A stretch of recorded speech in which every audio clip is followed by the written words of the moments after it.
The show has now been off the air longer than some of its seasons took to make, which is a strange thing to sit with. And in that time, the questions have aged oddly. Some got answered while nobody was really paying attention. Some got answered in a podcast, which I'd argue barely counts. And some have just quietly gone, the way things do. So that's what tonight is. A long, slow wander through every loose thread this universe left behind. From the CDC all the way out to Spain. No ranking, no countdown, no big reveal saved for the end.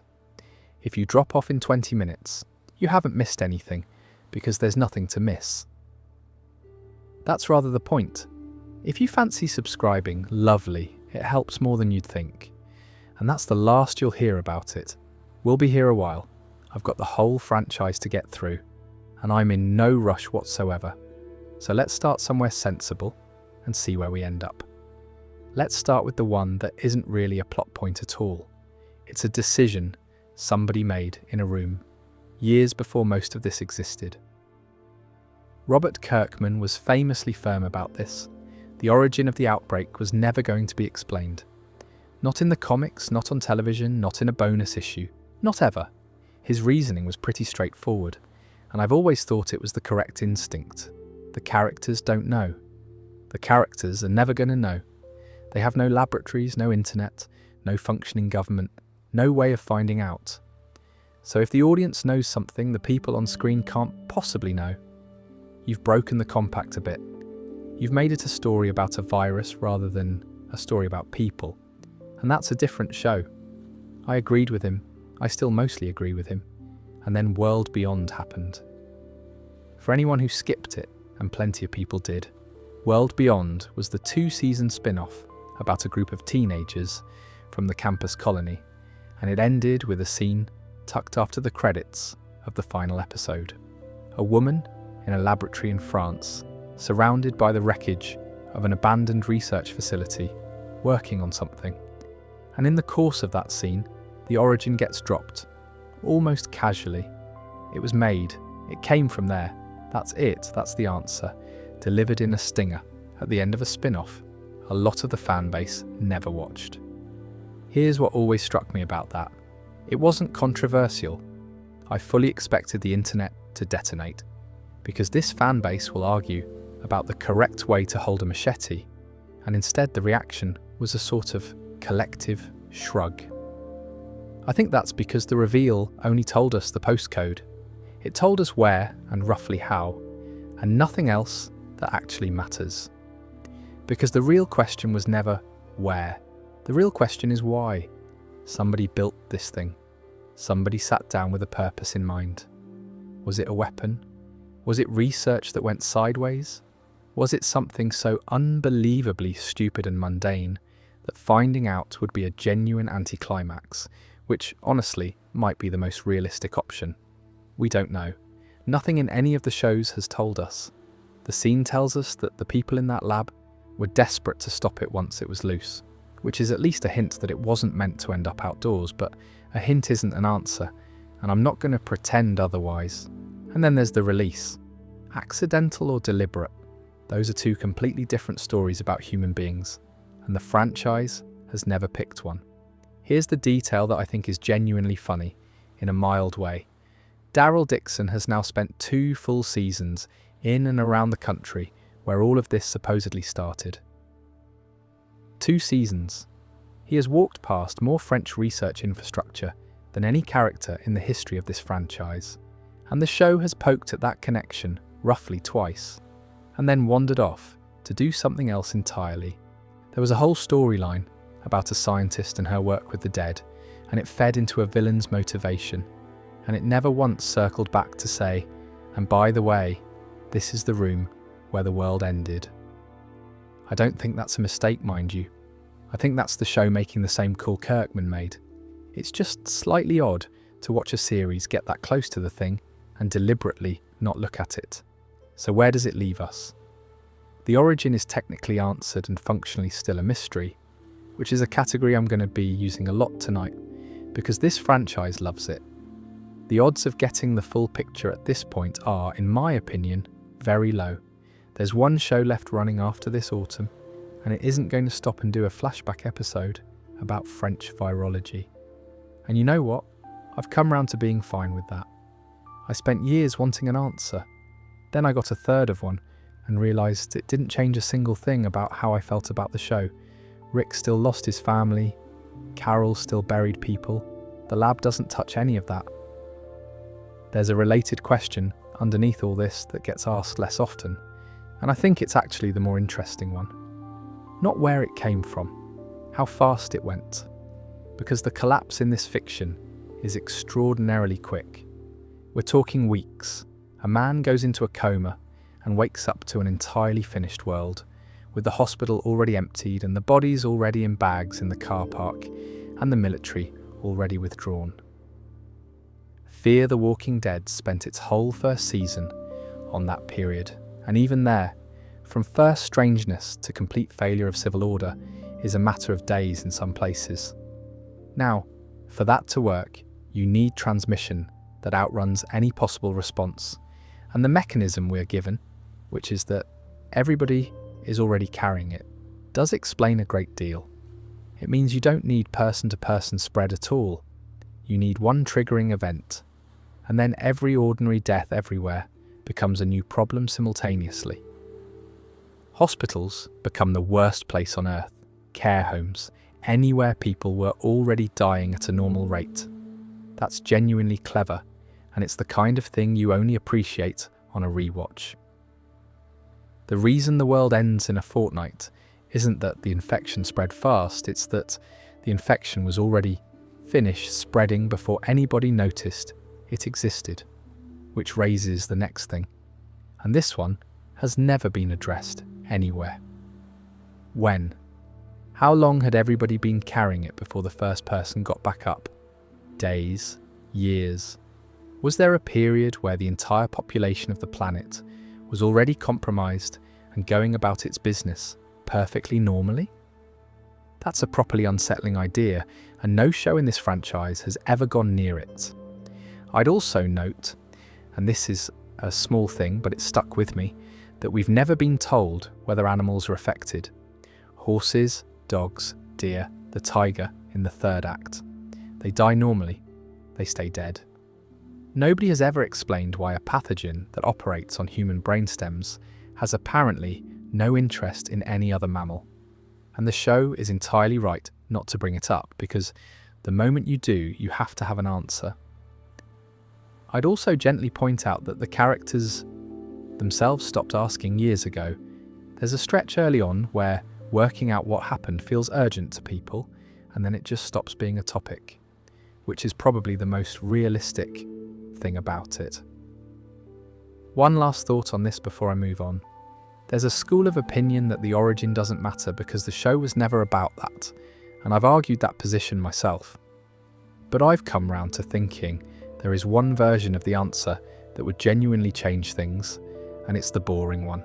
If it was an accident, then the whole thing is a story about carelessness, and every death in 12 years traces back to somebody not following a procedure properly on an ordinary Tuesday. That's a much harder idea to sit with than a conspiracy, and I suspect it's closer to the truth of how these things actually happen.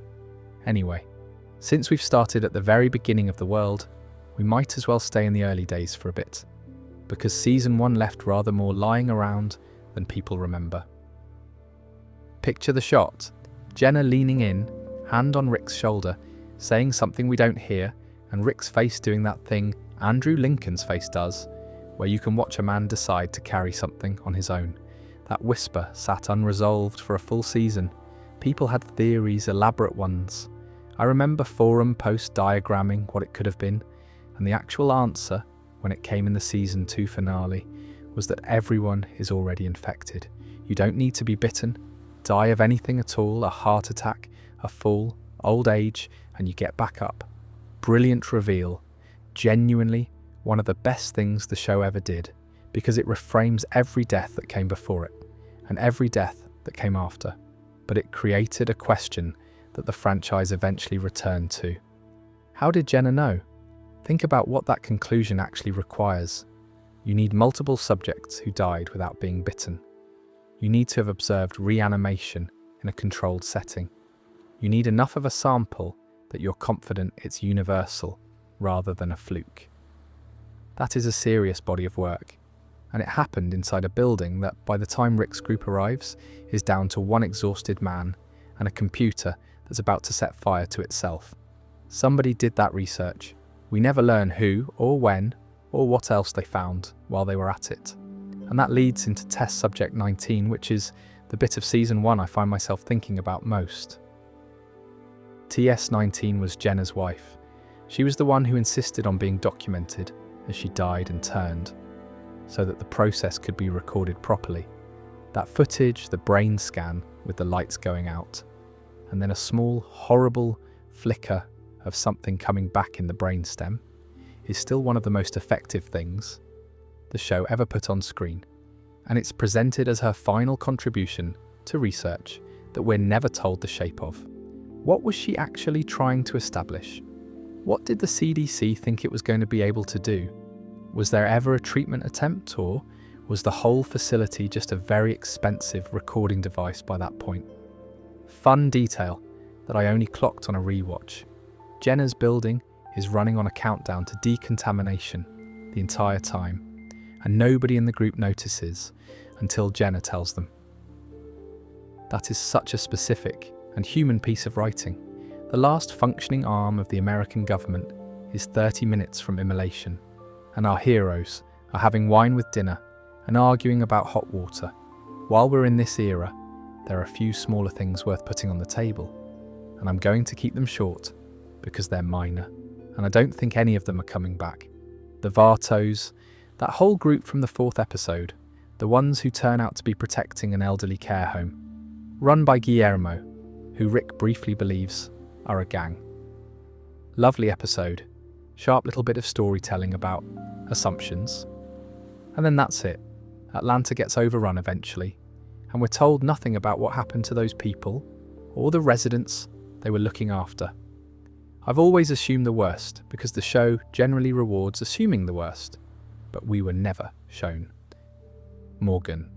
Between his introduction in the pilot and his return in Clear, there's a stretch of time where he lost his son, went completely to pieces, and became the man who clears every corridor and writes on every wall.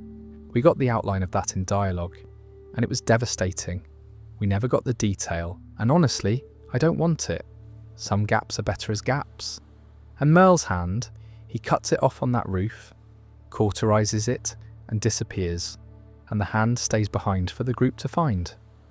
Which is a great image, and also raises the question of how a man in that state got down off a building and across a city, which the show waved at and then never really addressed. I'm fine with it. He's Merle. Being inexplicably difficult to kill was the entire character. There's one more from that stretch that I think about a fair bit, and it's the wider picture rather than any individual. The military response, or rather, what's left of it, which the show gives us entirely through wreckage. There's a tank in the middle of a street, there are barricades, there are helicopters down in fields, and armoured vehicles abandoned at junctions, and most memorably, an enormous mass grave outside Atlanta with an earth mover still parked next to it. All of that implies weeks of organised effort by people who were, at some point, following orders and doing their jobs, and we're told, in passing, that the cities were the places to go. That's why everyone went there. There were refugee centres, there was food, there was a plan, or at least the appearance of one, and Atlanta was one of the places the plan pointed at. Then it failed, and it clearly failed catastrophically and quickly, and the show has never once shown us the day it happened. We get it in fragments, through what people describe and what's left standing, which is, I'd argue, the right decision.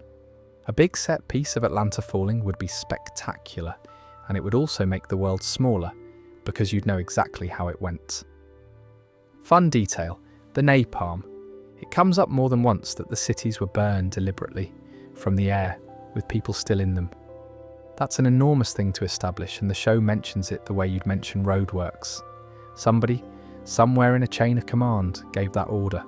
That person had a name and a rank, and presumably a family, and the franchise has never had the slightest interest in following that up. which I think is correct and also occasionally frustrating. Same with the radio broadcasts. Early on there's an emergency system still running, playing a recorded message on a loop, and it eventually stops. Somebody recorded that. Somebody set it running. And at some point, either the power failed or a person made a decision. And either way, there's a small human story sitting under a piece of set dressing.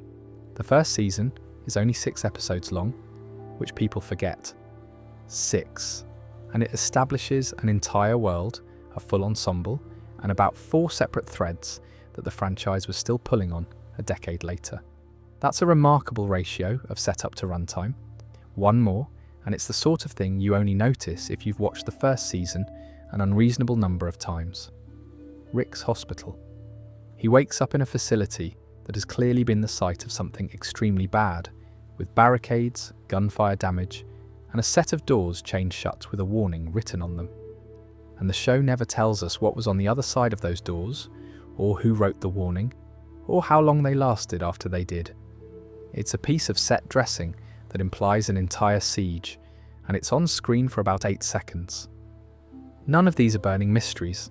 They're the sort of thing you notice on a 4th rewatch when you're half asleep, which, given what you're presumably doing right now, feels appropriate. Now let's talk about something that stayed unanswered for considerably longer, and which actually became the spine of the whole franchise without anybody realising at the time. The first one goes over in season 5, and it is such a throwaway. A shape in the sky, gone in a couple of seconds, and the reaction on screen is essentially, huh. No swelling music, no lingering shot. If you'd blinked, you'd have missed it. And plenty of people did. Then it comes back. And it keeps coming back. And each time, it means slightly more. Until eventually, there's an entire military organisation attached to it, with its own philosophy, its own uniform, and a body count that makes the saviours look like an inconvenience. I love that as a long game. Genuinely. Whatever anyone thinks of how the later seasons went, that particular thread was played with real patience. But it left a few things behind, and the tidiest one to start with is the branding, because the logo changed. Early on, the marking associated with these people is 3 letters, Papetier, and it turns up on a keycard. Later, the visual identity is 3 interlocking rings, which is what the Civic Republic military eventually uses as its emblem across the rest of the franchise. The general assumption for years was that PPP was simply an earlier draft of the same idea. The production sketched something, then refined it, then landed on the rings, and the letters were just an artifact of an idea in progress. Reasonable theory. Except then Tales of the Walking Dead happened, and in the episode centred on a man called Darwin, the card turns up again. Same 3 letters. Years later, in a completely separate production with a different creative team, in an anthology series with no obligation whatsoever to reference it. So either that's a lovely deep-cut Easter egg for people who'd been paying attention, or it's a piece of world building that was still considered live, and I genuinely cannot tell you which. I lean about 60-40 towards Easter egg, and I've flip-flopped on that more than once. The card itself is what keeps me interested, if I'm honest. It's not a note, it's not a flyer, it's an object with a printed marking on it, roughly the size of something you'd keep in a wallet. My own pet theory, and I want to be clear, this is me talking, and not the show, is that it functions as a receipt. A record that a collection happened, left at the site so that whoever comes along afterwards has a trail, whether or not anybody ever intended them to follow it. That's a guess. It has never been supported by anything on screen, and it may well be complete nonsense. Now the other markings, the letter A and the letter B, spray painted and scratched and stenciled across all sorts of things for years before anyone understood them. We do have this one, and I'll lay it out once properly, and then leave it alone for the rest of the night. A B is labour, someone assessed as useful, capable, physically sound, who gets taken and put to work. That system was shown in full in The Ones Who Live, and it's grim in a very bureaucratic way. You're processed, you're assigned, you're given a number and a job and a bunk, and the work is dangerous and endless, and the organisation absolutely does not care whether you consented to any of it. An A is a research subject. That was established in World Beyond, and I'd argue it's the darkest single piece of information in the entire franchise. Not because of what's shown, which is relatively restrained, but because of what the category implies. There is a facility, there is a program, people go in and they don't come out, and it's all being done in the name of a 500-year plan to save the species, which is exactly the kind of justification that lets people do appalling things and sleep soundly. So the letters are answered. What isn't answered is the geography of it. Those markings appear in places and at times that don't obviously line up with a single organisation operating on a single system. Some of it reads as deliberate foreshadowing. Some of it, in hindsight, looks like the production noticing a happy coincidence and leaning into it afterwards. Both are fine, and I suspect the truth is a mix. Here's a fun bit of trivia to sit with. The reason all of this felt so eerie in the moment is that helicopters, in a world with no fuel infrastructure and no functioning industry, are effectively impossible. Most things in the show are scavenged, patched, half broken. A working aircraft implies refineries. It implies maintenance schedules and trained mechanics and a supply chain. The show never says any of that out loud. It just shows you the thing flying and lets you do the arithmetic yourself, and I think that's far more effective than a scene of somebody explaining it. While we're on the subject of that organisation's early appearances, there's a thread I've never seen properly resolved, which is the recruitment logic. The arrangement with the scrapyard group is laid out reasonably clearly. Bring us people, get supplies. Straightforward transactional horror, but that only accounts for a fraction of the population intake. There are other collection methods operating in other places, run by other people, and those arrangements have never been described. How many groups across how many states were quietly doing the same deal? Was there a network of these with quotas and drop points, or was it opportunistic and local? And the selection criteria bother me too, if I'm honest. The sorting appears to happen fairly early in the process, sometimes at the point of collection, by people who are not doctors and have not run any tests. Somebody looks at a person and makes a determination that decides whether they work or whether they get taken apart. There's no examination. There's barely a conversation. That's either extraordinarily sloppy for an organisation that prides itself on long-term planning, or it means the criteria are much cruder than anyone wants to say out loud. Here's the bit that genuinely unsettles me. The scale. If this has been running for years across a wide area with multiple collection partners, then the number of people who have gone through that system is not small. It's thousands. And every one of them had a group they were taken from, and every one of those groups experienced exactly what Tara experienced. Someone went out and didn't come home, and there was no body and no explanation. That's a very large amount of unresolved grief happening in the background of this fiction, and the shows have only ever shown us one instance of it up close. That reveal also lands completely differently, depending on when you watched. If you came to the show late and binged it, the helicopter reads as obvious foreshadowing from the first appearance. If you watched it weekly, you'd forgotten about it entirely by the time it came back. One more oddity while we're here. The people flying those aircraft were at some point trained pilots. That's not a skill you pick up from a manual in a hurry, and rotary aircraft in particular are notoriously unforgiving. So either the organisation is running on a small pool of people who happen to hold licenses before the collapse, in which case they are an extraordinarily precious and dwindling resource, or somebody is teaching new ones. And a flight school in that world would be one of the most remarkable institutions in the fiction. It's another thing that gets implied by a shot of something in the air and never discussed. Which brings us, more or less inevitably, to the person that helicopter took away and never gave back. Corey Hawkins had a very good year, and that's really where this story starts. He'd come off straight out of Compton, he was picking up film work, He was cast in a network series, and the practical reality of television is that when that happens to an actor on your show, you have a scheduling problem.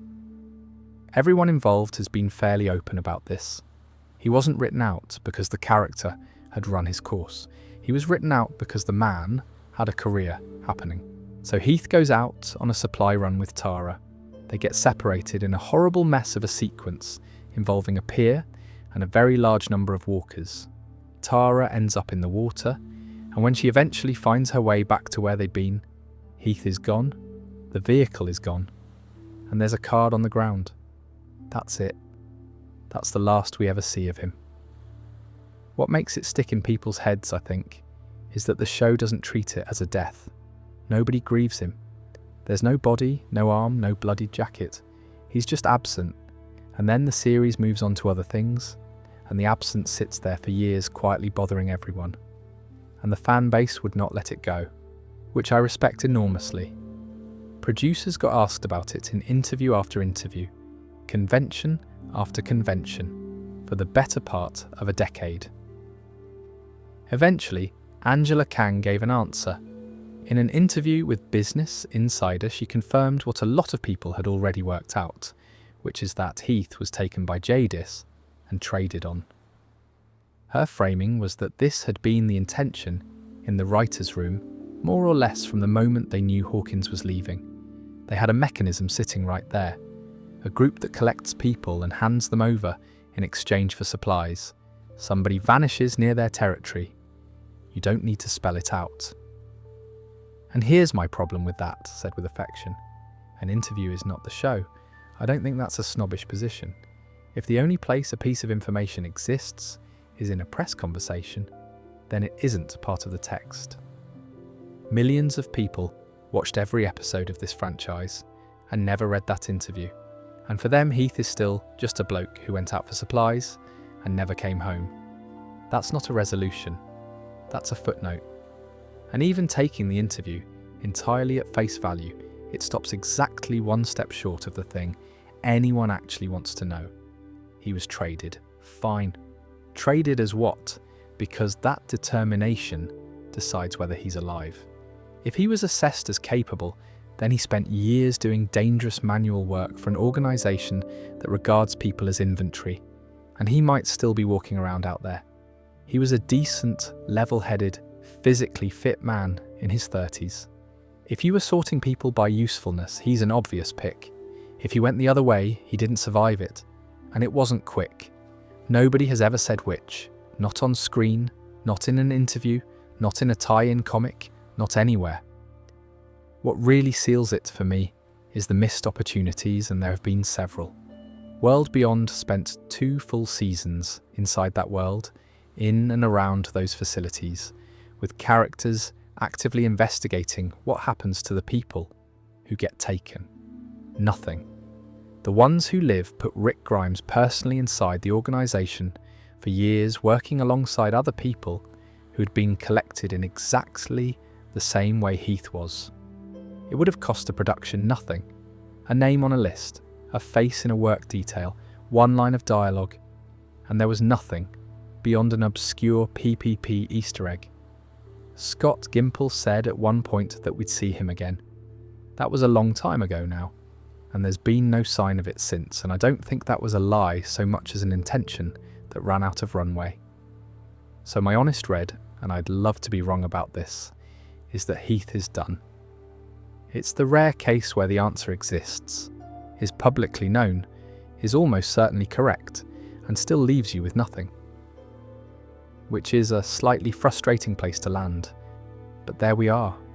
A word about the character himself, since he mostly gets discussed as a mystery rather than as a person. He was good.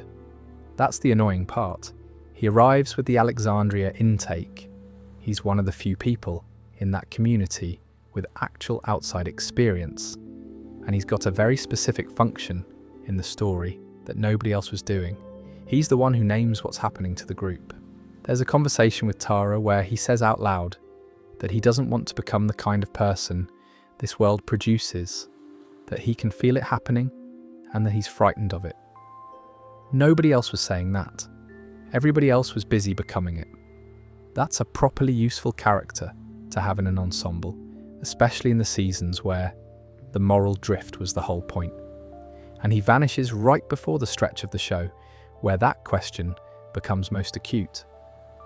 There's also a version of his disappearance that I don't think gets enough credit for how well it's constructed. Tara doesn't know. She goes looking. She finds evidence, and the evidence is meaningless to her because she has no framework for understanding what a card on the ground means. She carries that for a long time, and the audience is in exactly the same position she is, holding a clue that doesn't decode. That's a good piece of writing regardless of what caused it.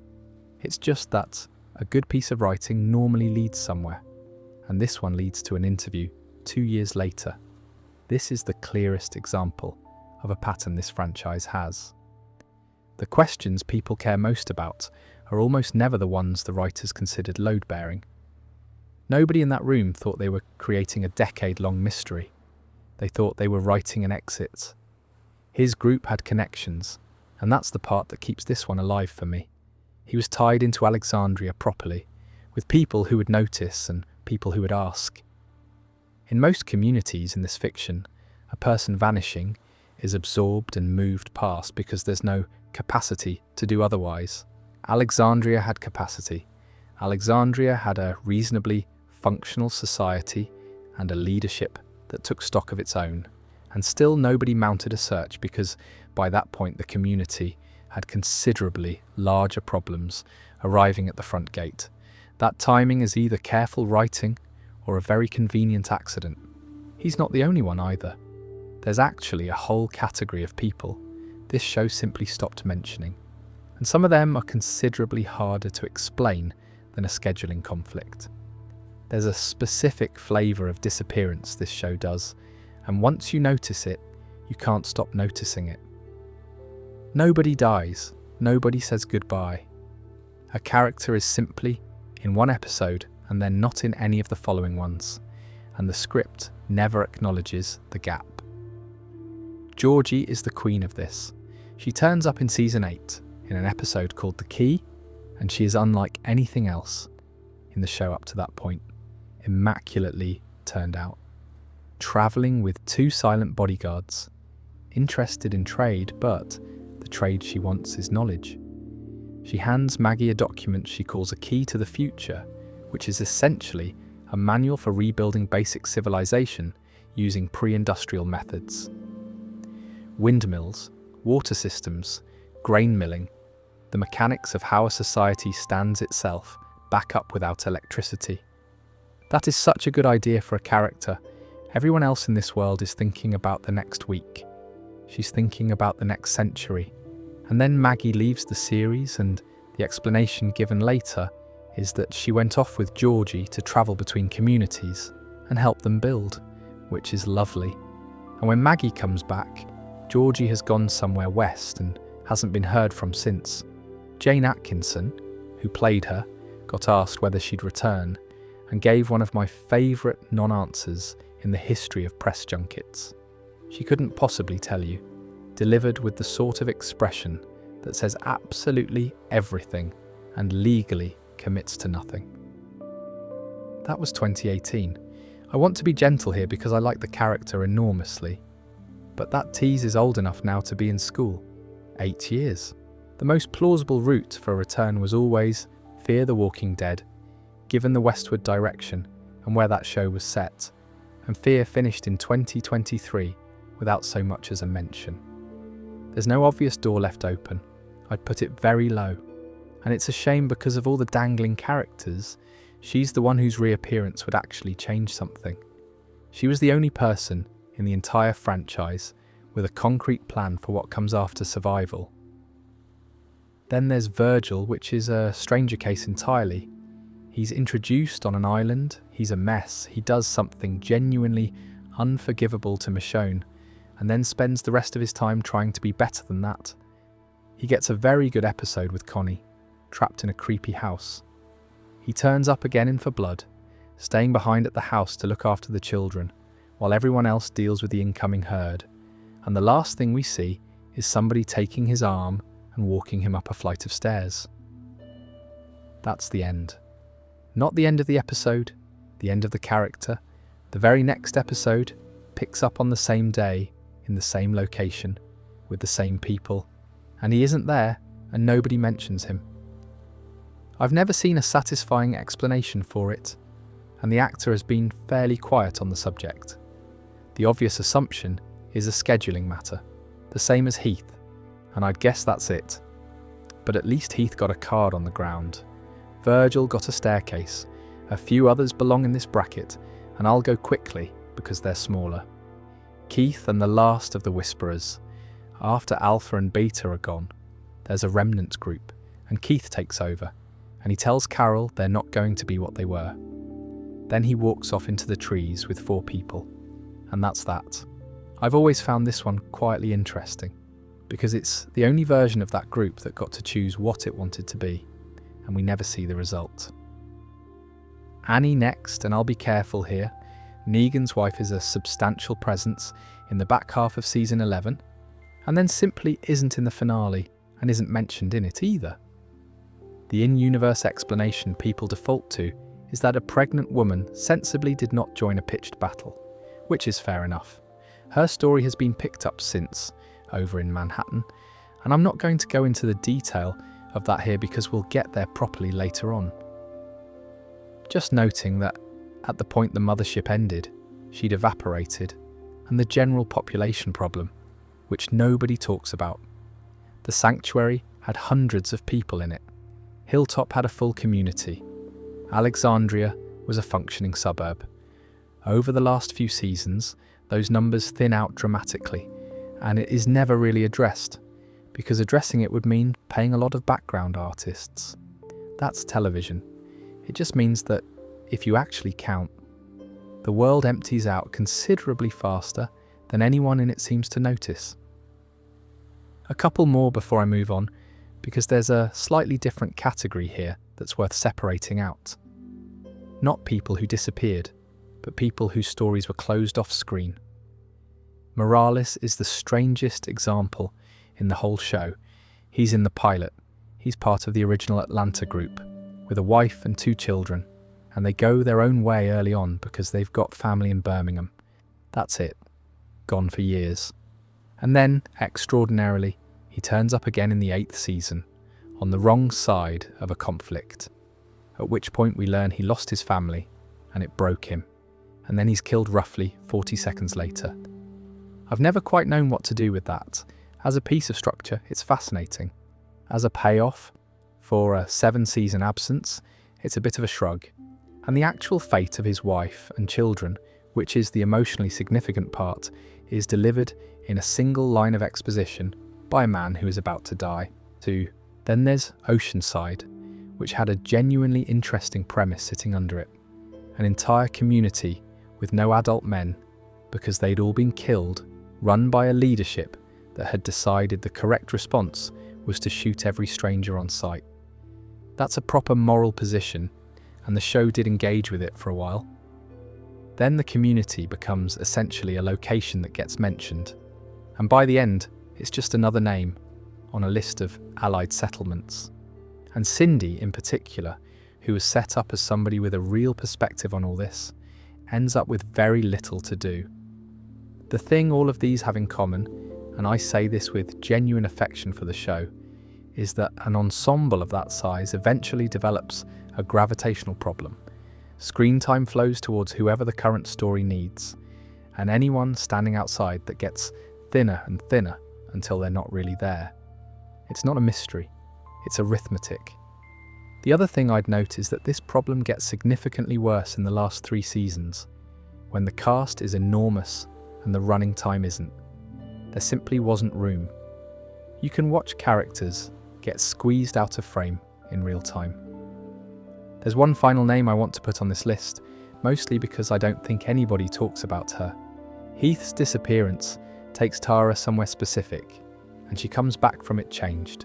And then she spends a long stretch of the show carrying information she's decided not to share. That's a substantial arc built out of somebody else's absence. And Tara herself eventually goes in a way that's abrupt and pretty brutal. And by then the thing that started it all had faded so far into the background that hardly anybody connected the two. That's the cost of a very long series. Even the consequences get forgotten. Right, let's move away from the missing and towards a family that stayed on screen the entire time and still has gaps in it. These aren't mysteries in the way the last few have been.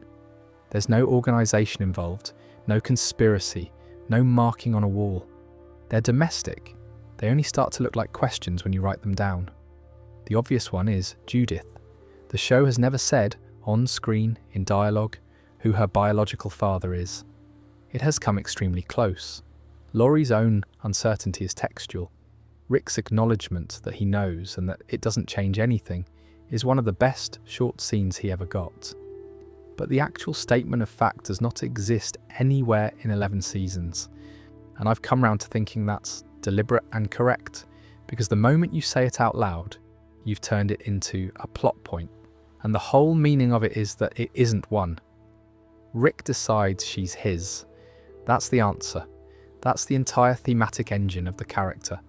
And it pays off years later when a small girl with a katana is holding a community together and nobody would dream of asking. Still, technically unanswered. I'm including it for completeness rather than because I'm losing sleep over it, which is possibly the wrong phrase given the circumstances. RJ is the bigger gap for me, and it's odd how little attention it gets. We know almost nothing about him. He was born after the bridge. He grew up with a mother who left to go looking for his father, which means he spent a chunk of his childhood with neither parent present.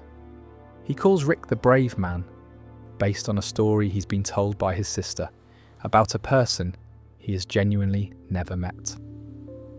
That's a beautiful detail, and it's also about 90% of what the franchise has given us on the boy. Think about what that childhood actually is. Your dad is a legend. Your mum went to find him and didn't come back for years. You are being raised by a community and a sibling. That is a whole character, sitting there, entirely unwritten. Then there's Rick's own missing decade, which the ones who live filled in partially and rather cleverly and left holes in on purpose. We're told he attempted to escape 4 times. 4. And we see the aftermath of that. We see what it cost him and what it did to how the organisation regarded him, and we are shown precisely none of the attempts themselves. That's a choice I actually admire, because describing them makes them mythic, and showing them would make them merely competent, but it does mean 4 separate stories exist off screen that we will never get. We also never see the day he lost a hand in the original series. It's referenced, it's absorbed into who he is by the time we catch up with him. But the event itself is a blank. And then the largest gap of all, which is what happens next. The last time we see them, they're separated near a CRM helicopter rather than shown together leaving Yellowstone. The intention is clear. Get home, see the children, and then deal with the organisation properly. But the actual reunion, the moment RJ meets his father, the moment Judith gets both parents back in the same room, has been put on screen. It was widely assumed a second run would cover it, and that hasn't materialised. And with the franchise winding down to a single show, this autumn I'm not confident it will, which leaves the Grimes family in a slightly funny position. It's the most complete arc in the whole thing, and the ending is technically off camera. Fun detail, and this one has always got me. Michonne carries a copy of Ramona the Pest out of that house because she thinks Judith would like it. In the middle of everything else going on, she stops and picks up a children's book. That's the entire relationship in one gesture, and nobody comments on it. The show could be very good at that when it wanted to be. One more small thing before we move on. Carl's letters. He wrote to Rick and to Negan, and we hear those, but he's also described as having written more than we're shown, and I've always wondered what was in them. Probably nothing dramatic, probably a teenager saying goodbye to people. But it's another one of those doors that got open by half an inch. While we're on the family, there are a few things about Michonne's side of it that have never been filled in either, and given how much of the show she carried, That surprises me. We know the outline. She had a partner, she had a small son, and she lost them in the early days in circumstances that were partly her fault by her own account. That's delivered in fragments, mostly through a dream sequence and a couple of very restrained conversations. And it's the reason the character is the way she is when we meet her. But the whole period between that and the woman with 2 chained walkers on a leash is missing. And that's a considerable stretch of time in which a person invented an entirely novel survival strategy on her own, having thought it through. Somebody worked out that the dead ignore you if you smell wrong. Somebody worked out you could keep 2 of them alive and use them as camouflage. That's genuine problem solving under the worst conditions imaginable, and we only ever see the finished product. Then there's the years she spent looking for Rick, which The Ones Who Live handles partially. We get some of it. We get the group she was travelling with and how that ended. But the actual duration, the routes, the number of times she nearly stopped, exists mostly as implication. Fun detail I've always liked. The 2 she kept on chains were people she knew. That's stated quite quietly, and the show never dwells on it, which means every time you watch her walking through a herd unbothered, in those early seasons she's doing it behind 2 individuals she used to have conversations with. I'm not sure there's a bleaker character introduction in television, and it's delivered as a visual gag about a woman with a sword. And Judith's own future is a blank too, which feels like a missed opportunity given how much the franchise invested in her. She ends the mothership as a genuinely capable young person holding a lot together, and then simply stops being a character anybody follows. There's a smaller Grimes adjacent thing that's always nagged at me too, the photographs. Rick spends a period of the show carrying pictures of his family, and there's a running visual idea about what people keep and what they leave behind, and by the later seasons that thread is simply dissolved, which is realistic, I suppose. You stop carrying things. But there's a version of the show where somebody opens a wallet in the final season, and it's still there, and I always half expected it. Now, changing gear a bit because I want to talk about the dead themselves, and specifically about a scene from the very first season that quietly got a brand new meaning about a decade after it aired. Season 1, The Department Store. There's a walker outside the glass doors, and it picks up a rock and hits the glass with it. And a bit later, at the fence around the camp, one of them climbs. At the time, nobody thought anything of it. It read as the show still working out its own rules. Early installment weirdness, the sort of thing you find in the first 6 episodes of almost any series, where the tone hasn't quite settled and the monsters haven't been fully defined yet. Then, over a decade later, the franchise came back and said, no, actually, those were always meant to be different. I want to be fair about this because I don't hate the idea. The concept is that a small number of the dead retain more than the rest. Some can use objects, some can climb, some can problem solve at a very basic level, and one of them, memorably, speaks. The first proper introduction is in World Beyond, and the notion is picked up again in the final season of The Mothership. And it works quite well as a horror escalation because the one thing that made these creatures survivable was that they were stupid. The problem, and it is a proper problem, is seasons 2 through 10. That's a very long stretch of television in which absolutely nothing does anything clever. 9 seasons of doors held shut with a bit of wood. 9 seasons of hiding in lofts and behind chain link. 9 seasons of characters standing perfectly still in the middle of a herd covered in guts, which only works if not one single individual in that crowd is capable of noticing something is off. If even a handful of these things retained problem-solving ability, the prison falls in a week. Alexandria never happens. So the retcon creates a distribution question that nobody has answered.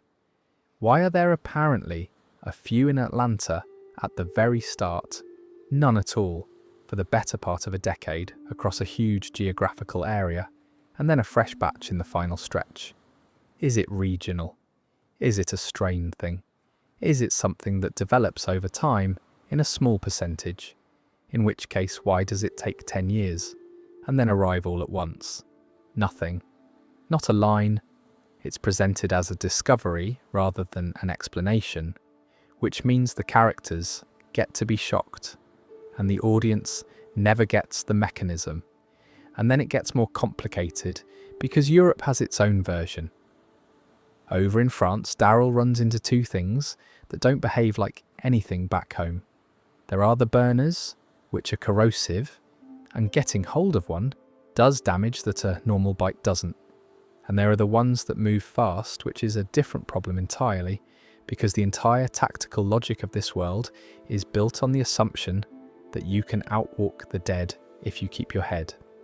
Now the in-show framing there is that these were produced deliberately in a facility by people with an agenda as an asset, which is a different origin from what's happening in the States, and I find it genuinely interesting that the franchise has effectively two separate explanations for why some of the dead are worse than others, running in parallel, in the same continuity, and has never brought them into the same conversation. Are the American variants natural drift and the French ones engineered? Is it all engineered? Is it all natural? And the French ones were simply cultivated from something already occurring? Take your pick, because the shows certainly haven't. Here's a fun detail I always come back to. The word zombie is never said. Not once in any of it. They're walkers, biters, roamers, the dead, empties, geeks, guests, skin jobs, depending on who you ask and where they're from. And the regional variation in slang is one of my favourite bits of world building in the whole franchise, because it implies these groups have been isolated long enough to develop their own vocabulary. That's a tiny detail that does an enormous amount of quiet work. There's a bigger question sitting behind all of this that the franchise has flirted with for years and never landed, which is decomposition. A decade in, the dead should not be walking. They shouldn't be capable of it. Muscle tissue fails, tendons fail, and long before that, the sheer mechanical business of standing upright stops being available to a body that's been outdoors through a decade of seasons. And the shows do acknowledge this, sort of. The ones in the later seasons are visibly worse off. They come apart more easily. There's a general sense that a given walker in the final season is a considerably less durable proposition than one in the second, but it's never quantified and it's never explained. Something is preserving them beyond what biology allows, and the only honest answer the franchise has ever offered is that it's the same something that's animating them, which is a bit circular. And there's a related thing that I've never seen addressed anywhere. If they're degrading, then the problem is eventually self-solving. Wait long enough and the herds simply fail. That's a genuinely hopeful idea, and it's arguably the actual endgame of this entire fictional world, and almost nobody in it ever says it out loud. There's one exception I can think of, a character doing rough maths about how long it might take, and it's treated as an idle thought rather than a strategy. Which makes me wonder what the long-term planners will be talking about later actually believe on this point. If your organisation's whole justification is a centuries-long recovery, you must have a model for when the dead stop being the primary threat. Nobody's ever shared it. The other thing nobody discusses is what they do at night, or in deep cold, or in water. There are glimpses of all three, and no consistent rules, which is fine for horror and maddening for anyone trying to build a mental model. There's also the herd behaviour question, which the show treats as obvious, and is actually quite strange. They aggregate. Left alone, they drift together into groups of hundreds and then thousands, and those groups move as something close to a single organism. Nobody has ever explained the mechanism. It might simply be that they follow noise and each other is the loudest thing available, which would be elegant. But the shows have shown herds behaving in ways that look closer to coordination than that allows, and it's never been unpicked. I've got a lot more to say about the European material, and I'll come back to it properly later on, because there's a whole run of questions attached to that side of the map. For now, let's go somewhere with electricity and coffee and a functioning bureaucracy, because that place left rather a lot on the table too. It's a file on a desk. That's all it is. An episode called Acts of God, a character going through Pamela Milton's paperwork, and there among everything else is a folder marked Resettlements. It's on screen for a moment, nobody says the word out loud, and the fan base lost its mind, because by that point everybody watching knew exactly which organisation in this universe deals in the relocation of human beings. That's the closest thing we ever got to a link between the Commonwealth and the people in the helicopters, and it never became anything. There were other hints. Lance Hornsby, who I maintain is one of the better late-era antagonists, precisely because he isn't physically threatening at all, refers at one point to his own value to the arrangements that Community keeps running with outsiders. Arrangements, plural. With whom exactly? A settlement that size doesn't survive on trade with a couple of farming villages. Somebody is supplying them with the things they can't make. And then there's the designation system. People being sorted, and one particular designation, meaning you get taken somewhere a very long way away and are never seen again. Connie was on the receiving end of that. And if you've been paying attention for the last hour, you'll recognise the shape of it, because it's the same shape as the letters we talked about earlier, just with different paperwork. None of it was ever confirmed. Not one line establishing that these two institutions knew each other existed. My honest reading is that the writers left the door open on purpose, expecting somebody downstream to walk through it, and then the franchise reorganised itself around 3 character-led spin-offs instead of the sprawling interconnected thing that was originally being sketched out. Which is a perfectly reasonable business decision, and it does mean this particular thread has been sitting there for 4 years, with nobody coming for it.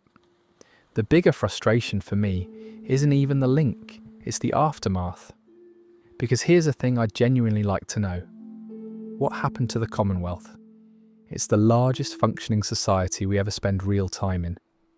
50,000 people, electricity, coffee shops, a police force with riot gear, schools, a newspaper, an entire class system with all the ugliness that implies. And the finale essentially says the bad leadership has been removed, better people are in charge now, everything's going to be all right. And then the credits roll, and nobody in this franchise has been back. Ezekiel is running it. Which is lovely, and I said at the time that I thought it was the correct ending for him. He was a man pretending to be a king who turned out to have the actual qualities the job needed, and putting him in charge of the biggest community in America is a proper payoff. But how did that go? A place that size doesn't reform overnight, because the person at the top changed. You've got the workers who were kept outside the walls. You've got the people who benefited from the old arrangement and are not going to be thrilled about a new one. You've got an armed force with its own loyalties. That's not a happy ending. That's the opening chapter of a very difficult few years. And it's happening entirely off-screen. Same goes for Mercer and Princess, who I thought were 2 of the strongest late additions to the show. Mercer in particular, a man who is very good at his job, working for an institution he stopped believing in, and the entire performance is built on that tension. Where is he now? What's he doing? Nothing apparently, because we haven't heard a thing. Fun detail, and this is the sort of thing that lives rent-free in my head. The Commonwealth has a functioning coffee industry. Somebody in that community is roasting beans, which means somebody has a supply, which means either they're sitting on an enormous pre-collapse stockpile, or there is agriculture happening at a scale nobody in this show ever discusses. I would watch an entire episode about the logistics of that. I appreciate I may be alone in this. There are a few more structural questions about that place that I genuinely like answers to, and they're the boring kind, which is why I like them. The army first. That community has a standing military force with body armor, riot shields, coordinated tactics, and a command structure. Where did that come from? Not the equipment, which you can loot from any number of places, but the training. Somebody built that institution from nothing, drilled it, and produced soldiers who move as a unit. That's years of work by people who knew what they were doing, and it's presented as simply existing. Then the elections. The whole political crisis in the final season hinges on the legitimacy of the leadership, and there's a functioning newspaper, and there's public opinion, and there's an apparatus for managing it, which implies some form of civic process. Was there ever a vote? Was the leadership inherited, appointed, seized? The show is very interested in the corruption of that system, and slightly less interested in telling us what the system is. And the origin story. 50,000 people did not simply find each other. Somebody consolidated that. There's an account of it, in broad strokes, involving one family and a lot of early organisation. But the actual founding, the first winter, the decision to build walls at that scale, is another one of those enormous events that exists entirely as backstory. I'd argue that's the most interesting, untold story in the whole American side of this franchise, actually. Not a mystery with a hidden answer, just a period nobody's dramatised. How you get from a collapsed country to a place with a functioning bureaucracy in under a decade is a proper story, and I'd watch every episode of it. The last thing I'll say is about the class system, because I think it's the most honest thing the later seasons did. People arrive, they're assessed, and they're assigned work based on what they did before the world ended, which sounds sensible for about 4 seconds, and then you realise it means the apocalypse has faithfully reproduced every inequality that existed before it. Same people at the top, same people cleaning up after them. That's a sharp piece of writing, and it's the part of that community I'd most like to have seen dealt with rather than resolved with a change of leadership. I'd add that the speed of its introduction did it no favours. That community arrives quite late and has to do an enormous amount of work in a short space of time, and I think a lot of these gaps are simply the result of a place that deserved 3 seasons getting rather less. One more, and it's a favourite of mine. The masks. The soldiers and guards in that place wear identical white helmets, and it's an unsettling design choice that does a lot of quiet work, because it turns individual people into an institution. And the show never explains the policy. Was it a deliberate decision by somebody in leadership to make the bureaucracy faceless? Or did it start as practical protective equipment and calcify into a uniform? Either answer is interesting, and neither is on screen.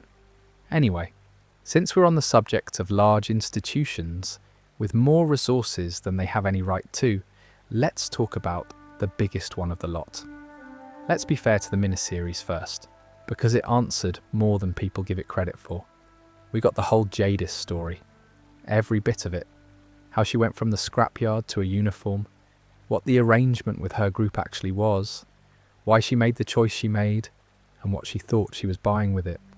And in the end she chose to die as Anne, rather than as the officer she'd built, which I thought was a genuinely graceful piece of writing for a character a lot of the audience had written off as a novelty.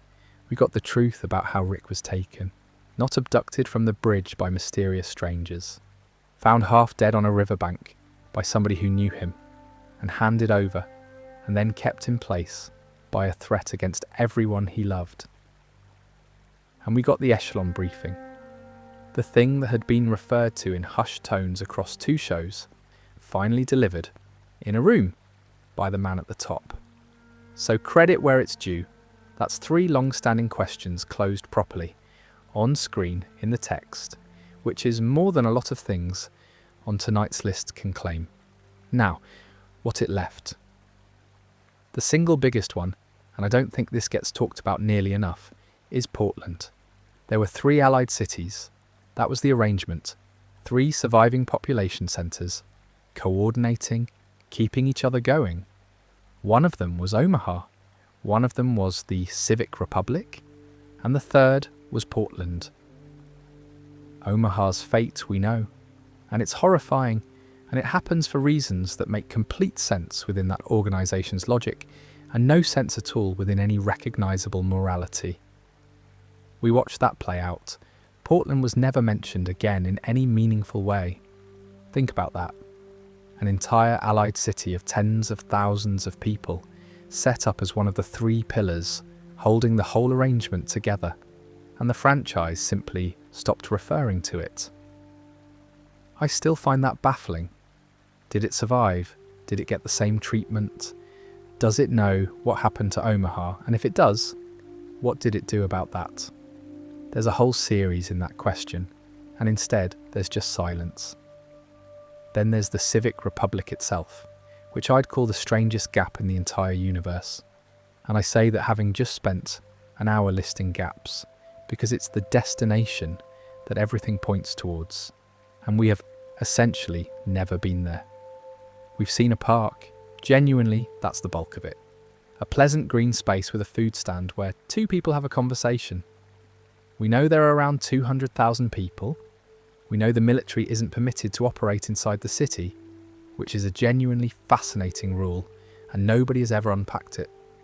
We know there's a civilian government that the soldiers find inconvenient.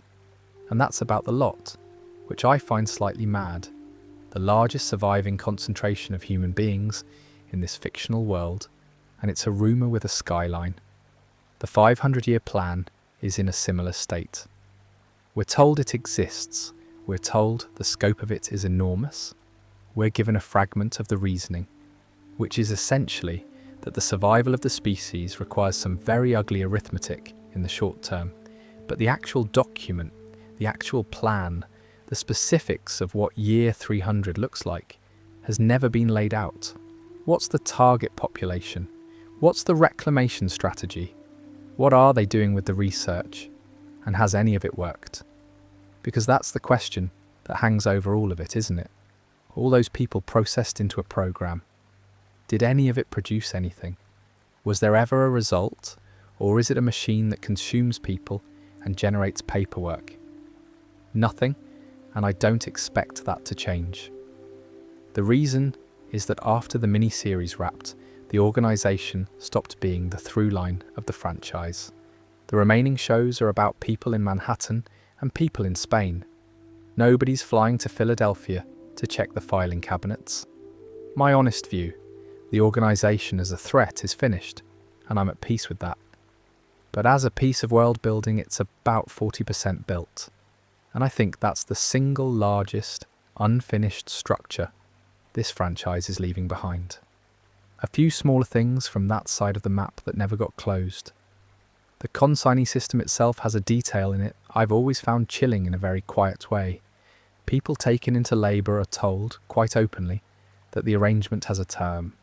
Serve a certain number of years and you become a citizen.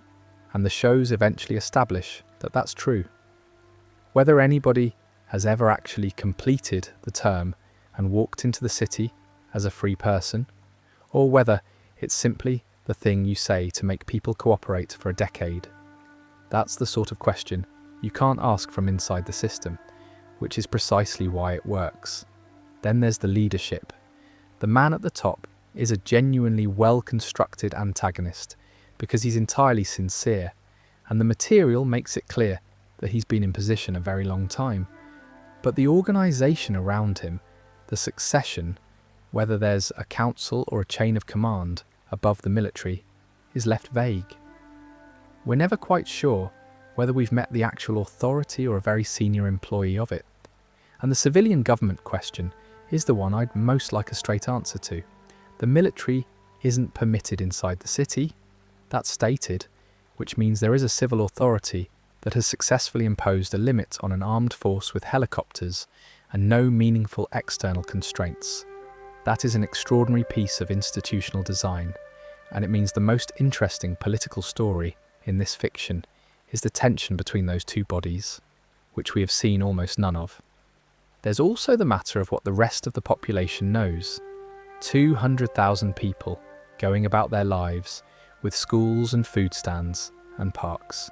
Do they know what's being done in their name, outside the walls? Some of them must, and the material we have suggests that the answer is a mix of ignorance, incuriosity, and quiet complicity, which is realistic and also the most damning thing the franchise has ever implied about anybody. We've never been told how many people the organisation actually consists of, either. We see units, we see bases, we never get a number, and the difference between a few thousand soldiers and a few hundred is the difference between an empire and a well-armed cult. Nobody ever asks about the resources, fuel, aircraft parts, ammunition at scale, medical supplies, functioning laboratories. That's not scavenging, that's industry. Somebody is refining, somebody is machining, somebody is running a supply chain across a considerable distance. The shows have never taken us to a single one of those facilities, and honestly, an episode set in a working factory in that world would tell you more about how these people think than any amount of dialogue about the greater good. Right, let's go west and slightly earlier, because there's a whole other show that walked away from its own connections. Lenny James walks out of the show mid-season with a child having said out loud that he's going to find Rick Grimes. And that's the last anybody has seen or heard of him. That was 2023. I want to sit with how strange that is for a moment. Morgan Jones is one of the 2 or 3 most significant characters in this entire universe. He's in the pilot. He's in the final stretch of the mothership. He carries an entire spin-off for years. And his exit is a stated intention to go and find the most important man in the franchise, at a point when 2 subsequent productions were actively being made about that man and the organisation holding him. Neither of them mentioned it. Not once does the TV show ever mention it. I've thought about this a lot, and I can only assume it was a rights and scheduling thing rather than a creative choice. Because creatively, it's very hard to explain. You've handed yourself a free connection between shows, and you've simply not used it.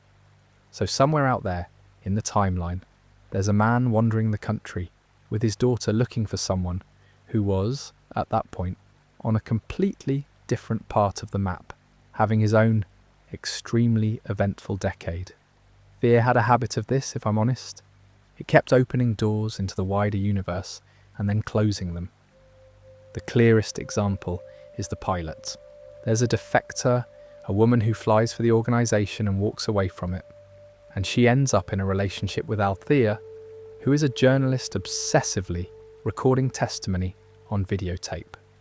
That's an extraordinary combination of assets.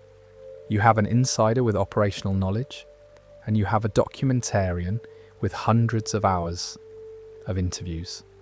In terms of pure story potential, that is one of the most valuable pairings the franchise ever assembled. And it fizzles. They go off together, and that's essentially the end of it. Al's tapes, which had been built up as this enormous archive of the collapse from the perspective of ordinary people, never become anything. I genuinely have watched a series that was just those tapes. Then there's Alicia. She takes a bite, not a scratch, a proper bite, high on the arm. She cuts into it, she goes through the fever, she is visibly dying across a long stretch of the final season, and everybody watching understood we were building towards a death. And then she's fine. She turns up in the finale in full health, having heard about her mother on the radio, and there's a reunion, and it's an emotional scene, and at no point does anyone go, "Hang on, how are you upright?" No explanation. Not a line about it. She's one of several people in the history of the franchise to walk away from a bite, and the show keeps her condition and its fallout at the centre of the story for multiple seasons. Now, I don't think this is meant to be a mystery. I think it's the result of a production making decisions late. But intent doesn't matter to the person watching. What's on screen is a woman surviving something that has killed dozens of characters and nobody asking why. Madison's in a similar bracket. She goes into a burning stadium surrounded by the dead in a way that could not have been more final, and then years later she's back with an explanation that amounts to yes, that happened, And here I am. Then at the very end, she does more or less the same thing again, in a burning building this time, and is dug out of the rubble by a child. I like Kim Dickens enormously, and Madison is a properly good character, and I do think the show tested the audience's patience with the second one. The loose end that actually bothers me most, though, is the smallest. At the end, the island community that had been taking children from their parents gets dismantled, and the surviving adults set about trying to reunite families. And it's acknowledged, in dialogue, that not all the parents have been found. Some of those people are still out there. Some of those children never got matched to anybody. That's a devastating detail, and it's delivered in passing. And it's the correct kind of unanswered question, in my view, because it isn't a puzzle. It's just an acknowledgement that the world doesn't tidy up neatly, which is the one thing this franchise has always been honest about. A few more from that show, and then we'll move on. The dam. There's an entire storyline built around control of a hydroelectric dam, which is genuinely one of the better ideas that franchise ever had, because water and power are the two things that would actually decide who runs a region. And then it's destroyed, and the whole question of regional infrastructure basically disappears from the show. Nobody ever builds anything at that scale again. The nuclear plant is a similar case, and considerably larger in its implications. There's a nuclear explosion, there's fallout, there's an entire region rendered dangerous, and characters living in it, and radiation sickness treated as a real ongoing threat. And then the show does a time jump, and the whole thing is largely behind us. I'd very much like to know what the long-term state of that area is, because in a fiction where the population is already collapsing, sterilizing a chunk of Texas is not a small event. Then there's Daniel, who I'd argue is the best character that show produced and one of the best in the whole universe. A man with an extremely specific and extremely dark professional history, dealing with memory loss, in a story about whether a person is obliged to remember what they did. Enormous idea. And his ending is essentially that he's still around and doing all right, which is a kind thing to give a character, and not much of a resolution to the question he embodied. And the group dispersal at the end, which several people have picked at, and I agree with. After everything, everyone decides to go their separate ways, which is thematically defensible and emotionally a bit strange, given that the entire show was about building a family out of strangers. If you were being unkind, you'd say it's a very convenient way to leave every actor available for a phone call that never came. I should say, for balance, that the earlier run of that show contains some of the best material this franchise ever produced. The stretch on the border, and everything around the dam in particular, it's a series people are unfair to because of where it ended up, rather than where it started. And there's the timeline, which I'd be doing you a disservice not to mention. That show ran alongside the mothership for years, while being set several years behind it, and the gap gradually closed, and at various points it becomes genuinely difficult to work out what is happening simultaneously with what. Which matters because it's the reason certain crossovers could never quite happen. If you've ever tried to build a coherent chronology of this franchise, you'll know it's a task that ends with a spreadsheet and a headache. And on that note, let's cross an ocean. There's a Rubik's Cube sitting on the ground in Spain, next to a statue, and a man with an eye patch picks it up. That's the cold open of the most recent finale, and it tells you two things. One, Daryl left it there deliberately, as a marker. Two, Codron is on the peninsula, which raised a question the show has so far not touched. How did he get there? Because the last we'd seen of him, he'd gone into the Channel Tunnel, which by any reasonable measure is a death sentence. And then he surfaces in Spain, on his own, in a country that Daryl and Carol only reached because a storm wrecked their boat and dumped them on a coastline they weren't aiming for, and he happens to walk past the exact spot where a marker was left. I'm not having it either, and I say that as someone who's enjoyed the character. He was a proper antagonist who earned his turn towards being something else. But the geography of that is a genuine puzzle, and I'd like a couple of lines about it, ideally involving a boat, because a boat would solve rather a lot of problems for everybody involved. The bigger unanswered thread over there, though, is Laurent. The entire premise of the first season is that this child is special. That's the engine of the whole thing. A boy born in extraordinary circumstances, raised by a religious community that believes he's meaningful, and a second season built around a man determined to prove that the child is immune, to the point of being willing to have him bitten in public to demonstrate it. That's an enormous swing. You cannot build 2 seasons on a question that big and then not answer it. And then Laurent and another character get on a plane to America, and that's the last we see of them.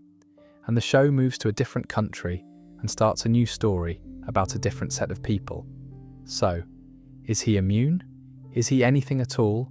Or was he simply a boy that a lot of desperate adults needed to believe in? I genuinely can't tell you which the show thinks is true, and I've watched it twice. For what it's worth, my own view is that he's an ordinary child, and that the point of him was always what people were prepared to do to a child in the name of hope. That's a stronger theme than actual immunity would be. But the second season played it much closer to literal than that reading comfortably allows, and if it's meant to be ambiguous, then it's ambiguous by accident rather than design. And now he's somewhere in America unaccounted for in a franchise with 2 shows left running. While we're here, the other thing that never quite resolved is the connection between the European material and the very first thing we talked about tonight. There's a scientist, there's an organisation with an agenda, there's laboratory work that produced things that shouldn't exist. The pieces are on the table. Nobody has put them together, and I'd be surprised if they do now, given that the final season is set in Spain and is fairly clearly about getting 2 people home. Which brings me to the thing everyone actually wants to know, and which will presumably be resolved this autumn. They blew up the boat, a single episode of repairing a vessel, of gathering supplies, of 2 people with a very clear objective, and in the final minutes, a firefight puts rounds through the fuel tank and the whole thing goes up. Which is, I'll admit, a very funny way to end a season. Not funny in the moment, funny in the sense of the writers looking at the audience and going, no, not yet. So how do they get back? Another boat is the obvious answer. A plane has already been tried and didn't work out. Somebody suggested swimming, which I appreciate as a contribution. Whatever happens, the final season starts this August, and it's the last one. So the odds on that particular questioner being answered are as close to certain as anything on tonight's list, which is a nice change of pace, frankly, after everything else we've been through. Before we leave the continent, there's a broader thing worth sitting with, which is what all of this tells us about the state of the rest of the world. For 11 seasons, the answer was almost nothing. Deliberately nothing. The characters have no radio contact, no shipping, no news, and the show maintained that with real discipline. There's a moment quite early on where somebody wonders aloud what's happening elsewhere, and it's left hanging, and that restraint is a big part of why the world felt as claustrophobic as it did. And now we've been to France, England, and Spain, and what we found is broadly the same story with different architecture. Communities that survived, factions with ideologies, a general pattern of the strong organising themselves and everybody else negotiating with that. But the detail is where it gets interesting, and I think this is underrated. Europe fell differently.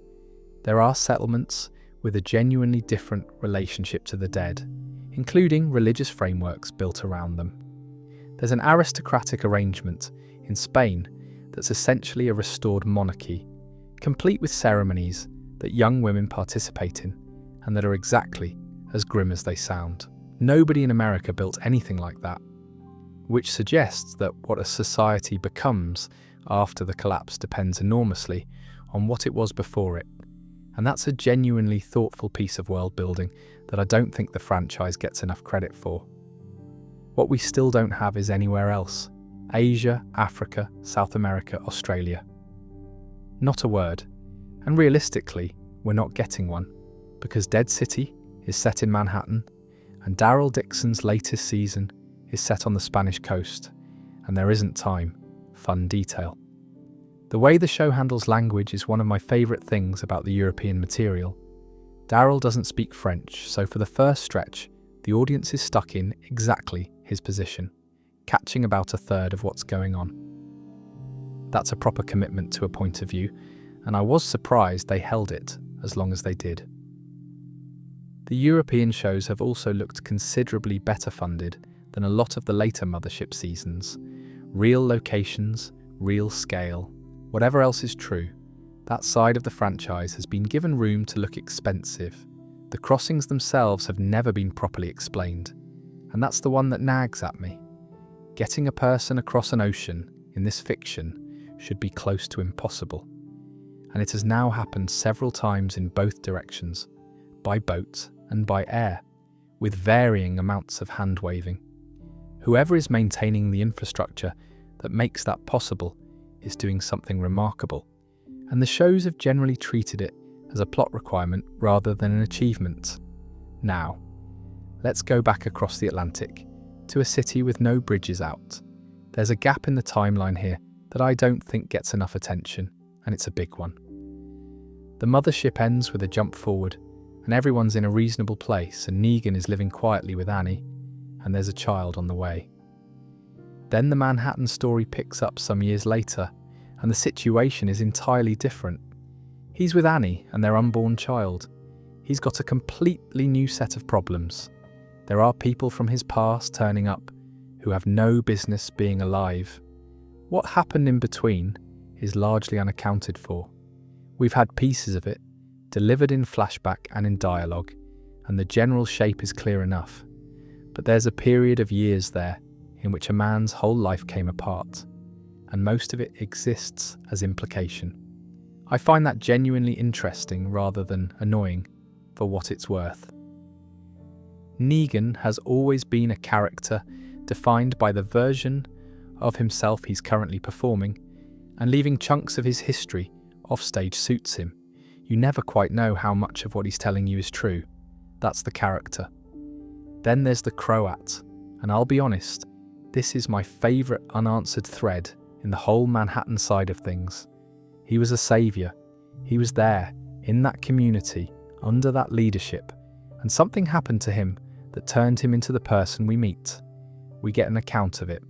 We're told about capture, about torture, about being made into something. And then he came back with a laugh that will follow me to my grave, and an entirely new philosophy. But the actual sequence of events, and specifically how much of it Negan is responsible for, has been stated directly on screen.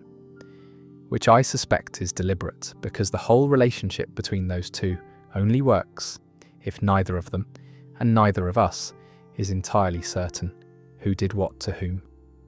And then there's the city itself, which is the thing I'd most like a straight answer about.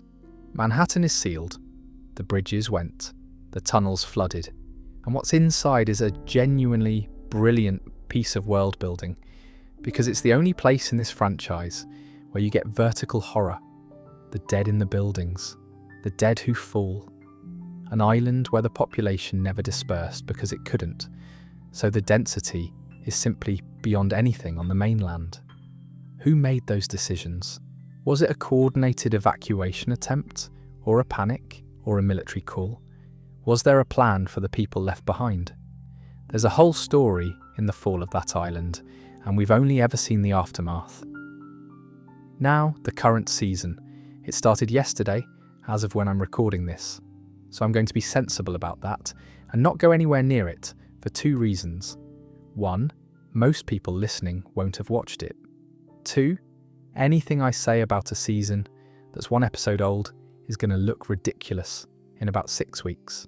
There's a new showrunner, there's a stated direction about building something for the next generation, and I'll happily do a proper video on it once it's actually finished. And I've had time to think. What I will say is that the Manhattan side of the franchise has been better at closing its own loops than most of the things we've discussed tonight. Whatever it opens, it does tend to come back for. And Herschel Jr. is quietly one of the more interesting positions in the whole universe. A boy raised on the specific knowledge of who killed his father and how. There's no version of that childhood that produces an uncomplicated adult, and the show has been unhurried about exploring it, which I think is the right call. There's a set of questions about Maggie in all this that I think deserve more attention than they get, because her position is genuinely unusual. She's the only person in the main cast who left the show, came back, left again, in a sense, and then got handed a spin-off. And across all that, her actual arc has been about one thing: whether she can live in a world that contains the man who killed her husband. The mothership got her to a point of something like tolerance, which I said at the time felt slightly rushed, and I still think that, though I've softened on it. But tolerance isn't forgiveness, and the shows have been careful about that distinction. What's never been resolved is what she actually wants. Does she want him dead? Does she want him to suffer in some more specific way? Does she want, and I think this is the real answer, for him to become a person whose death would mean something, so that she can want it properly?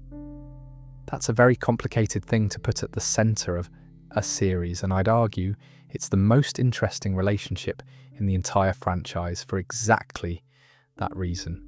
And then there's the practical side, which nobody discusses. She's a community leader. She was running a settlement. What happened to Hilltop and to the people in it? While all of this has been going on in Manhattan, there's a whole set of responsibilities that she keeps walking away from, and the shows have never really asked her about it. Fun detail about the island itself. And this is a piece of production thinking I properly admire. A great deal of it is filmed in Boston standing in for New York, which is the sort of thing that shouldn't work and largely does, because the parts of the city you actually recognise are shot where they need to be, and the rest is streets. And the vertical horror I mentioned, the sense of the dead being above you rather than around you, is far more effective than another field full of them. And the two leads carrying it is a genuinely odd proposition that works far better than it should. A show built on a pairing that, by rights, should not be able to occupy the same room, and the entire tension of it is that neither of them can quite leave. One more thing about that setting that I don't think gets said enough. It's the only corner of the franchise where the geography is the antagonist. Everywhere else, the threat is people or the dead, and the location is a backdrop. On that island, the buildings themselves are the problem. You can't go around. You can't outrun anything vertically. And that constraint produces a completely different kind of tension from anything the mothership managed in 11 years, which is a real achievement for a show a lot of people expected to be a victory lap. Right, let's shift register a bit, because the next lot aren't really story questions at all. Some of what people call unanswered questions aren't mysteries in the fiction at all. They're the visible edges of decisions made in offices, and I find those every bit as interesting, so let's spend a bit of time there. The obvious one is the films. When Rick left, the announcement was that he was going into a trilogy of feature films. Television, proper television releases, that was stated publicly, repeatedly, over a period of years, by people in a position to know. Scripts were written, drafts were discussed in interviews, release windows were floated, and then quietly stopped being mentioned. And what eventually arrived was 6 episodes of television. I liked those 6 episodes for the record. I thought the central relationship was handled with a lot more care than the marketing suggested, but you can feel the shape of the thing it used to be. There are sequences that are clearly built for a screen 40 feet wide. There's a scale to some of it that television budgets are visibly straining against, and the pacing across 6 hours is odd in a way that makes more sense if you imagine it as 3 2-hour blocks. I don't think anyone lied about it.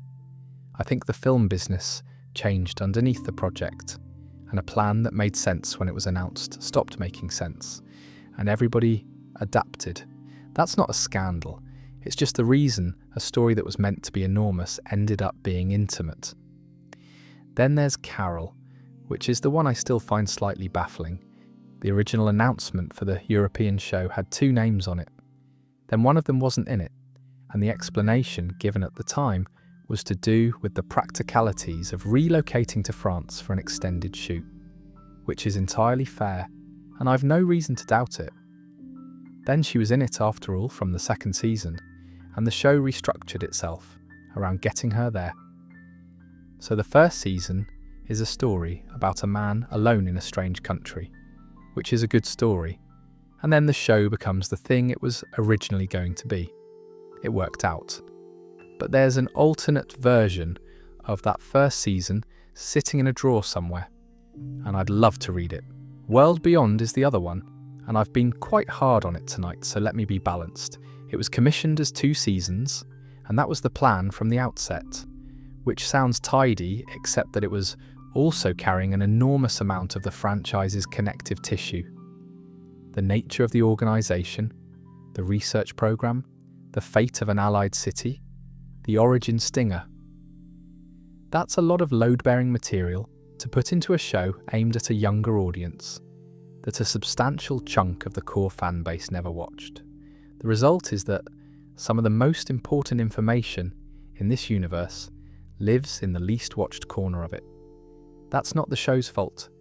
It did what it was asked to do, but it does explain why so many people's list of unanswered questions includes several things that were, technically, answered. And Tales of the Walking Dead belongs in the same conversation. An anthology, 6 episodes, each one its own self-contained thing.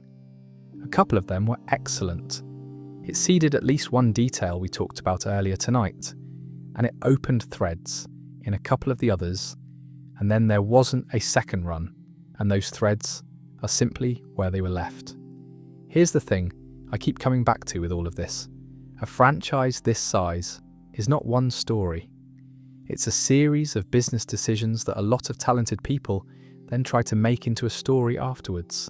Actors get film offers, networks change strategy, a pandemic reorganises 3 years of production schedules, and every one of those events leaves a mark in the fiction that looks from the outside like a mystery. I don't say that cynically, I actually find it quite reassuring. Some of these questions don't have answers because nobody was ever hiding one. There are a couple of others in this category, and they explain a surprising amount. The pandemic. Production on the final stretch of the mothership was reorganised extensively, and the effect on the shape of that ending is visible if you know to look for it. A finale got delayed and turned into a special. A season got extended and restructured. And the result is that the last run of episodes has a slightly odd rhythm, with things being set up and then handled at a pace that doesn't quite match the setup. That's not a writing failure. That's a global event landing in the middle of a shooting schedule. The other one is the departures, and specifically how many of them were the actor's decision rather than the story's. That's not gossip, it's public and it's been discussed openly by the people involved. But it does mean that a fair number of the moments people cite as narrative choices were, in origin, logistics. Somebody wanted to go and do theatre. Somebody's contract was up. Somebody had been living away from their family for 8 years and had had enough of it, which is entirely reasonable and which I'd have done considerably sooner. And once you know that, a lot of the show's habits make more sense. Why certain characters get an enormous send-off and others get a staircase. Why some arcs land beautifully and others stop mid-sentence. The show is always negotiating with reality, and reality doesn't care about your 5-year plan. The spin-off strategy itself is more of an observation than a question, but it belongs here. There was a period where the plan was clearly a large interconnected universe with shared threads and crossovers. What actually emerged was 3 separate character shows that mostly stay in their own lanes. And the questions that fall between those lanes, which is most of what we've talked about tonight, are the casualties of that shift. The part of all this I find quite touching actually is the number of people who worked on this franchise for over a decade. Crew, not cast. Camera operators, prosthetics teams, background performers who played the dead for years and got extremely good at it. There's an entire community of professionals in Georgia whose working lives were shaped by this show, and when it ended, that ended too. That's not an unanswered question. It's just worth remembering that behind every gap we've discussed tonight, there were several hundred people trying very hard to make something good. Now, before we wrap up, I want to do a proper wander through the small stuff. None of it matters. That's rather the appeal. Right. These are in no order and none of them are important. The cars. Petrol goes off. Depending on conditions, it starts degrading within months and is largely useless inside a couple of years. And these people are still turning keys a decade in. There are gestures towards this. Fuel gets treated as a resource occasionally, but mostly everybody drives everywhere, and the engines turn over first time. And I've made my peace with it because the alternative is a show where everyone walks. The batteries, actually, are worse. Torches work, radios work. Somebody found a warehouse, apparently. And it's been supplying the eastern seaboard for 11 years. Sophia's father. Ed was a genuinely nasty piece of work, and he's gone by the end of the first stretch. And the interesting thing is what he leaves behind in Carol. There's a version of that character's whole arc that runs directly out of those early episodes, and the show mostly lets it sit as subtext. Which was probably right. The Grady survivors. There's a whole functioning hospital operation with a hierarchy and a police structure, and when that comes apart, some of those people walk out of the building alive. They're offered a place, and then we never hear about a single one of them again. Father Gabriel's church, all those Bible verses carved into the wall. He's the one who did it, and it's one of the more haunting images in the earlier seasons, and it fed into an arc that I'd rank among the best in the entire show. The church itself, though, and the people who died at it, is a set of names we're never given. The prison. Nobody ever goes back. It had walls, cultivated ground, a water supply, and a functioning infrastructure that took a full season to establish. And after it falls, the survivors scatter, and the location is simply never revisited. In a world where secure real estate is the most valuable thing there is, that always struck me as odd. Somebody should have gone back for the crops if nothing else. Alpha before all this. We get a certain amount of it. We know roughly what kind of person she was and what the early days did to her.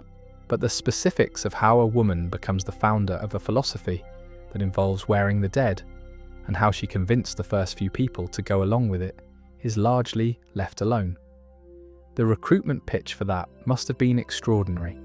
Bicycle girl. The one Rick finds in the park in the very first episode, dragged half away.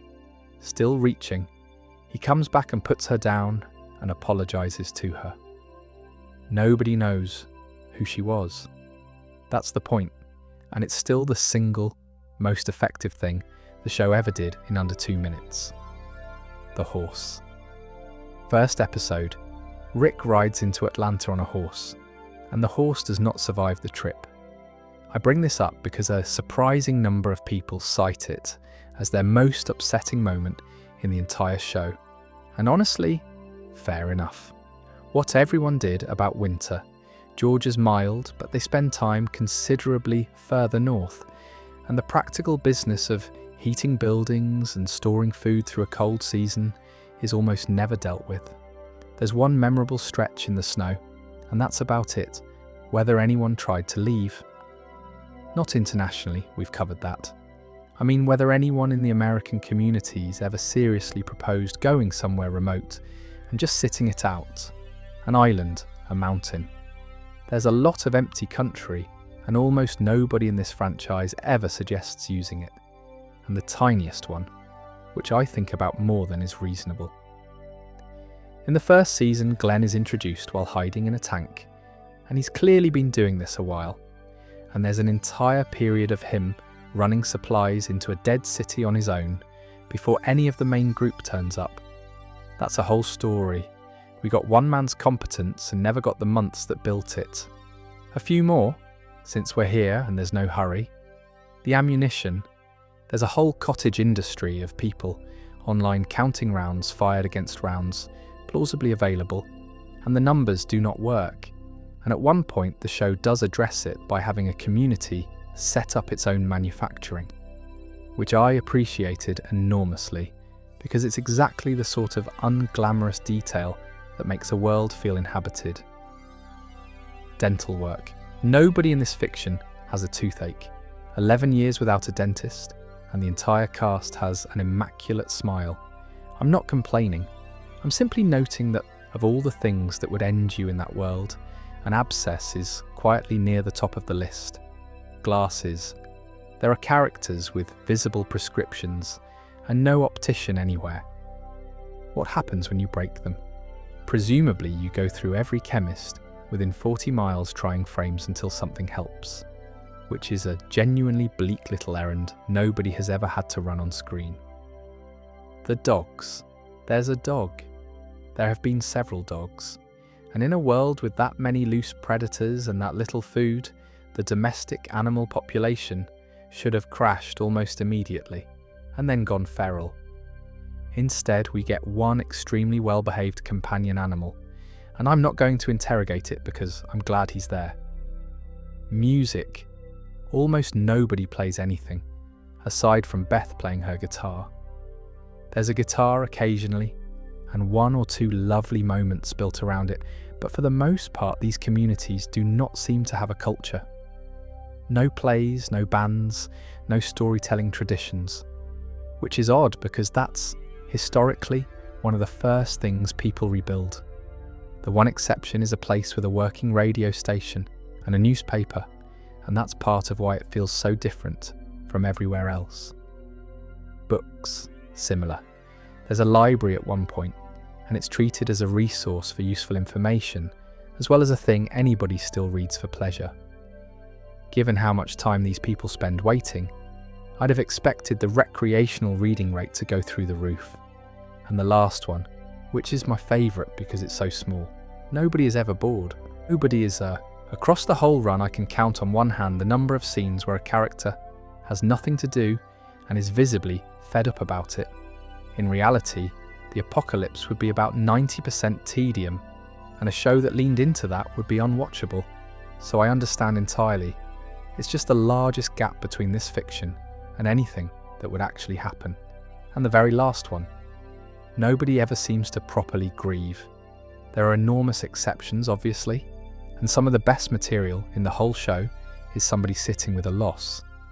But the general pattern is that a person dies, there's a burial, or there isn't, and the next episode gets on with things. Which I understand structurally. I'm just aware that in a world with that much loss, the psychological state of every single person on screen would be considerably worse than the show can afford to depict. None of that matters. That's what I like about it. You can hold questions like that loosely for years, and they never once demand anything of you. So that's the lot, or as near to the lot as I could manage in one sitting. 12 years of television, 5 spin-offs, an anthology, a mini-series, a couple of 100 hours of story made by hundreds of people across 3 continents. Of course it left things behind. I'd be suspicious of a project that size that tied everything off neatly, because that isn't how anything works. Not television, and not the sort of world this show was trying to describe, where people vanish and you don't find out why and you carry on anyway. I've made my peace with most of these. The ones I'd still like are small and specific. I'd take a line about Portland. I'd take one sentence about a man in a work detail somewhere with a name we recognise. I'd take Georgie turning up with a wheelbarrow full of plans, though I've long since stopped expecting it. The rest I'm happy to leave sitting there. The thing I keep returning to, and I'll say it once and then stop, is that most of tonight's list exists because this franchise was made by human beings over a very long period, and human beings move house and take other jobs, and occasionally decide they've had enough of Georgia in August. That's not a flaw in the story. That's just what happens when you make something for that long. There's one show left after this autumn, and one final season starting in a few months, and I imagine a handful of tonight's list will quietly close in the process. A boat, probably. A man with an eye patch. Possibly a child on the other side of an ocean if they've the room for it. I've got a few other things I'd like to do at some point. The Commonwealth on its own would fill a night. So would the whole business of how each community handled the first winter, which sounds dull and genuinely isn't. And I'd quite like to do a proper one on the anthology, because 2 of those episodes deserve considerably more attention than they got. For now though, that's plenty. Thanks for keeping me company, and I hope wherever you got to in this, you got there comfortably.